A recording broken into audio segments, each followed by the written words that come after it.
à César. Je m'appelle César. Moi, je suis ce que je suis. J'ai toujours été un passionné. Ce que je fais, je le fais, mais je ne peux pas le dire. La seule explication que je peux donner, je ne peux pas la donner. J'ai toujours fait de la sculpture. Je suis né pour faire de la sculpture, alors c'est une question qui me paraît ambiguë. Physiquement, je suis sculpteur, même si je suis un mauvais sculpteur. Ce que moi j'ai vu, je voulais le montrer aux autres. Je travaillais dans une banlieue à Paris, où il y avait beaucoup de ferrailleurs. J'ai commencé à utiliser les déchets pour des questions purement de nécessité. Là, j'ai trouvé ma vie. Je me suis exalté dans ce matériau, dans cette technique et tout ça. C'est une technique comme une autre. Et le fait de pouvoir utiliser la presse, c'était une période de ma vie dans laquelle je suis rentré dedans parce que je vivais dans la ferraille. Quand j'ai vu la presse, que j'ai vu le paquet,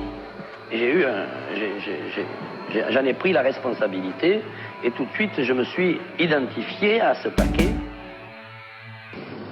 Je sais pas, la rencontre que j'ai faite avec ces voitures compressées.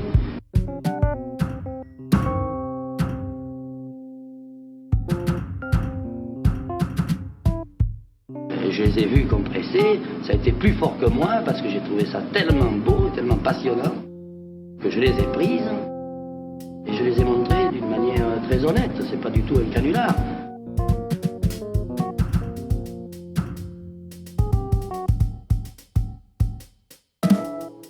Et puis après, je suis arrivé à un moment où la ferraille, je suis arrivé jusqu'au bout du langage de la ferraille, c'est-à-dire à un moment donné, j'ai pris conscience davantage de la quantité.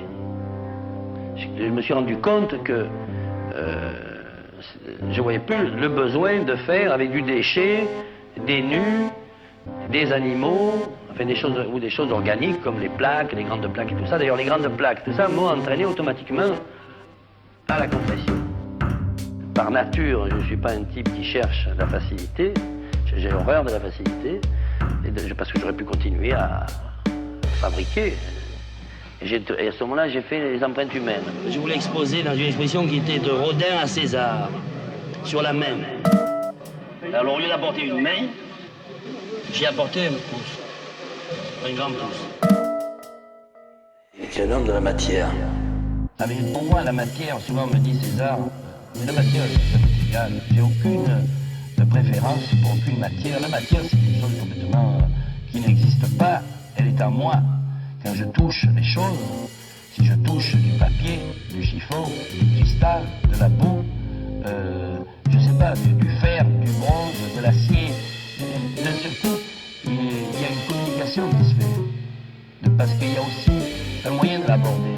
On ne touche pas, on n'utilise pas le métal comme on utilise le marbre. On n'utilise pas la terre comme on utilise le papier, ou le chiffon. Chaque matériau a son propre moyen de s'exprimer.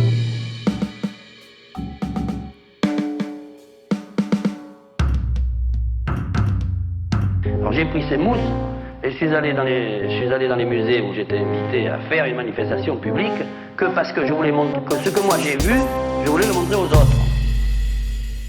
La seule raison pour moi d'exister, c'est de faire de la sculpture.